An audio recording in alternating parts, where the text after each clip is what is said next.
Bonjour à tous. Je pourrais commencer mon discours par messieurs, mesdames, les membres du jury. Je suis ravi d'être ici aujourd'hui pour cette 4e édition du concours d'éloquence de l'unité de Mantes-en-Yvelines. Ce qui serait en somme toute une introduction des plus classiques, n'est-ce pas? Mais pourquoi ferais-je cela?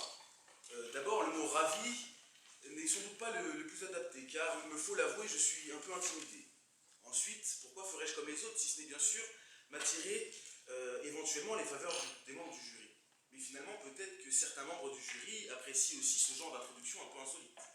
Vous l'auriez sans doute deviné, par cette approche inattendue, je voudrais vous emmener le sujet « Peut-on faire plaisir à tout le monde ?» En terminale, grâce à mon père et ses cours, j'avais un niveau plutôt correct en philosophie. Cependant, après 2 ans d'inactivité de la partie philo de mon cerveau, mes capacités ont quelque peu chuté.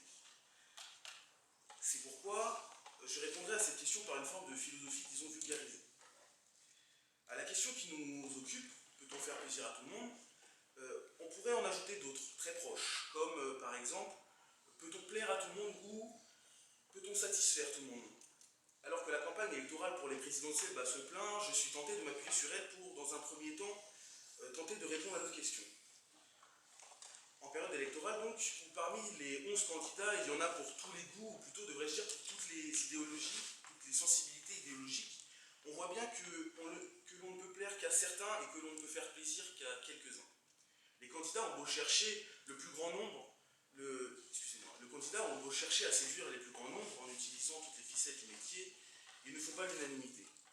Ils présentent tous des séries de mesures et d'engagements comme autant de promesses dont certaines, on le sait bien, sont ou bien intenables, ou bien encore demeureront intenues à la fin de leur mandat. Car comme le dit l'adage populaire, les promesses n'engagent que ceux qui veulent y croire. Que ces personnalités politiques ne fassent pas l'unanimité est bien normal. Comment pourrait-il en être autrement? Mais qu'en est-il dans la vie de tous les jours? Interrogeons-nous d'abord sur la notion de plaisir avant de voir si celle-ci peut être généralisée et généralisable. Je n'évoquerai pas ici les différentes formes de plaisir car cela dépasserait le cadre de cet exercice et de plus, cela risquerait de nous amener sur des chemins très peu universitaires. En amont de la question qui nous intéresse, on peut se demander qu'est-ce que faire plaisir et comment fait-on plaisir? Pour parvenir à faire plaisir, il faut dans un premier temps savoir ce qui plaît, ce que l'autre aime.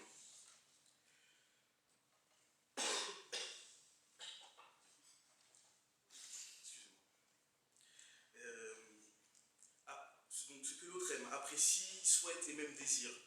Il peut arriver que l'on fasse plaisir sans le faire exprès, ce qui est assurément trop rare, mais généralement le plaisir en tant que satisfaction d'un désir est la réponse à une sorte d'attente. C'est parce que je sais ce qui peut faire plaisir à l'autre que je m'efforce de lui faire plaisir. Mais tout le monde n'a pas les mêmes désirs, les mêmes plaisirs, ni même les mêmes aspirations. Comment alors répondre à une telle diversité d'attentes? Comment faire plaisir à tout le monde? Peine perdue, quête vaine. Mieux vaut sans doute tenter de faire plaisir à quelques-uns, à ceux que l'on choisit. Faire plaisir à tout le monde est tout aussi illusoire que de plaire à tout le monde.